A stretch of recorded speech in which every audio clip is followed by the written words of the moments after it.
And it's 4 o'clock. It's that time when you just sit and look at the watch because it's still 1 hour to go before you pack up and go back to your houses. Alright, so we'll be productive. And so Xiaomi they just launched the Redmi Note 4 successor to the Redmi Note 3. Just got launched a couple of hours back, and it's pretty neat. I got to look at it, got to use it for some time, and it's pretty interesting. I think it's going to replace the Xiaomi Redmi Note 3 in the way Xiaomi would have wanted it to. And I think looking at the specs, it looks pretty neat. So right now we're going to do a quick unboxing here. I love it. I get to use my scissor. All right, so here we go. We'll quickly unbox it for you. Not expecting much inside. I'm expecting the phone to be there for sure, but let's just see if they have anything else. This trash would be taken care of, don't worry. There's another tag. Oh, and there's one more. Packaging is the key, that's what they say. If it's packaged well, your expectations go high and you really want to see what is inside. It's all about packaging, that's what they say. First impression, right? That's what my mama says, that dress up well, especially when I'm going to work. Alright, so there we go. Thank you. So this is how the phone looks like. Let me just power it on. So clearly that's the best part of having a embedded battery. You just have to switch it on. That's it. So while the phone is getting powered, I'll show you the other things. Of course, the adapter, you get the cable. It's not USB Type-C, so that's good. I mean, I like it, but some people have issues. So yeah, you got the micro small cable over there. SIM tray remover. What else? You don't really get earphones these days. That's part of the strategy. The phone is coming at such a good price, and then you have to shell out ₹1,000 more to get a good pair of headphones. Xiaomi does make a few of them. They're pretty nice. Alright, let's get going. Switched on MIUI 8. That's the custom UI of Xiaomi. It's based on Android Marshmallow. I'll talk about that later. Let me just quickly set it up.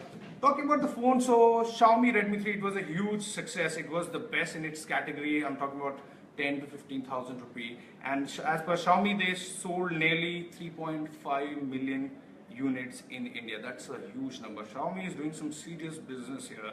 That's good. If they're doing good, they will be here and we'll get to see more new cool phones. All right, I'll quickly set this phone up. Alright, the phone is available in 3 variants. You have a 2GB variant, a 3GB variant and a 4GB variant. The 2GB variant is priced for around 9,999 rupees. The 3GB variant is priced for around 10,999 rupees. And then you have the 4GB variant, which is priced at 12,999 rupees. I think Xiaomi's cracked it. The pricing is fabulous. I mean, this is the pricing which we expected. In fact, I was thinking maybe they could price it a little higher, but they didn't, which is amazing. I'll get to buy it. That's for sure. So we'll quickly set up. The design philosophy remains pretty much the same. There are some incremental changes. It definitely feels a little softer, good to hold. The Redmi 3 was a little rugged, but this one has a softer finish to it. There are other incremental changes as well. If you look at the display, it's still a 5.5-inch full HD display, and one noticeable thing is if you look at the glass display, it's 2.5D. That's what you call it. It's slightly curved. I'm not sure if you can see it, but it definitely feels good. Nice chamfered edges. And the other change is this. The Redmi 3 had the speaker grill over here, which meant that if the phone is lying on the surface, you really can't hear that audio that well. But now they've moved it to the bottom, so that's where you get your speaker. So that's pretty good. That's your power jack, and you still have the audio, the 3.5mm audio jack over here. Not at the center, but a little off the center, and so is that IR. Otherwise, yeah, look and feel, I think it looks great. You still get a fingerprint sensor over here.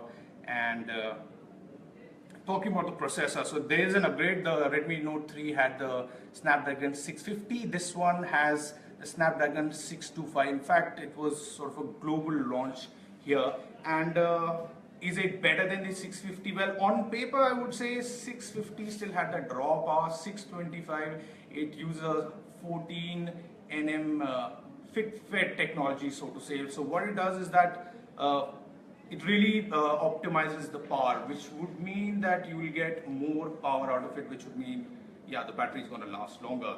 And talking about the battery, the USP of the Redmi Note 3 was the battery, which was 4050 mAh battery. Slightly upgraded battery over here. You have a 4100 mAh battery, but it's 25%, as per Xiaomi, it's 25% more efficient than the Note 3, which would mean you'll get an hour or so, 2 hours maybe of extra talk time, which is great because battery, at the end of the day, we really want that battery to last. RAM, like I told you, 3 variant, 2GB, 3GB and 4GB variant. Camera has also been upgraded. That's another thing to talk about. It's a 13 MP camera with CMOS sensor. So, and looking at the initial picture, what I saw at the launch, there is improvement if we compare it to the Note 3. And let me just set it up. Too many things. Yeah, confirmed. All right, like I said, fingerprint scanner is still there. It's very important these days. Confirmed. All right, okay. All right, almost there. It's pretty efficient, pretty quick, pretty fast. You can add, in fact, set up like 2 or 3 of them. That's great. It's a dual SIM phone. It's sort of a hybrid. You will ask me if it's a hybrid or not, because that's the trend these days. So what you can do is either you can put one nano SIM or a one micro SIM, or you can put one nano SIM and a micro SD card slot. And yes, talking about the micro SD card, it is expandable, which was a problem earlier in the Note 3. You can expand the memory to up to 128 GB, which is great. All right. Set it up. We've got a lot of themes that you can try. That's been the USP of MIUI 8. Wonderful. So yeah, overall, looking at the processor, I feel it's. I don't think it's going to match the performance of Redmi Note 3, but they say it's been optimized really well, and it's running on the Marshmallow 6.0. But there is a preview available, which means that we can expect the Nougat update to be rolling out pretty soon. The battery is amazing. That's the USP of the processor, and so is the camera. Initially, like I said, I just tested in the good lighting condition, and it looked fantastic. But low light, that's the key. That's where you really have to see how the camera really fares. So overall, I think it's a great deal. Another blockbuster phone from Xiaomi. I mean, that's what we will be expecting. And all right, just looking at some update. So I'll show you the UI later. But yeah, that's what I'm expecting for this price. 9,999, 10,999 and 12,999. I think it's an amazing deal. Got to play a little game on it also. Looked pretty good, but I was using the high-end version, the 4GB RAM and 64GB ROM version, and over there it looked pretty fine. The thermal management, Xiaomi says, is also been taken care of, so won't really heat up even if you're playing games for say an hour or so. So that's another key feature. And overall, there are incremental changes, but I expect this phone to be another star in the segment. So this is how the UI looks like. You've seen the MIUI 8, so it's pretty much the same. Nothing changes there. But yeah, we're really looking forward to the Nougat update. It will take some time, but should be rolling out soon enough. So that's about it. If you have any questions, you can just pose them, and I'll be reviewing the phone. I'll be using it, and next week we should be out with our review. So we'll take up those questions, and I'll try to answer all of them for you. So for now, the Xiaomi Redmi Note 4 for you.